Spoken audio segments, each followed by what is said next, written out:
नमस्कार दर्शक बंधु स्वागत करुच्ची दर्शन टीवी आउर एक नूतन भिड आपण मान दर्शक बंधु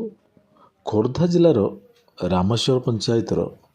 आपणकर निराकरपुर निकटवर्ती तालपड़ा ग्राम एक अलौकिक घटना देखा मिली अलौकिक दृश्य देखा मिली विगत किछि दिन हम एमती एक वृक्षरु जो एक प्रकार धला जलीय अंशर किसी गचरू बाहर दृश्य एकपटे धला जलीय अंशर आउ एकपटे खाली जल एक गचरू बाहर दृश्य जो श्रद्धालु मानकर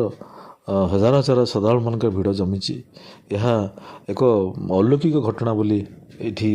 लोकंर बासिंदा मानकर कहवा कथा किसी स्वप्नदश होनी किंतु किसी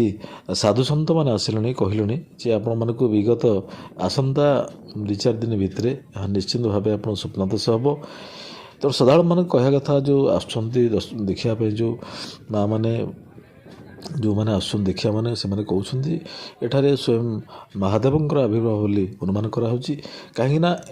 जिते गछटी क्षीर बाहर से सब गछमूले नागसर्पर दृश्य मन होता नागसाप अच्छा ये गछमूले नागसाप अच्छा बोली स्पष्ट भाव समस्ते कहते जो मैंने देखी ग्रामवासी अंचलवासी तेणु अनुमान करा महादेवंकर आविर्भाव बोली ये स्थानटी गाँटी ना हूँ तालपड़ा।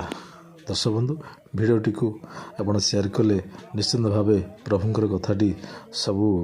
आड़े निश्चिंत विख्यात हम। धन्यवाद।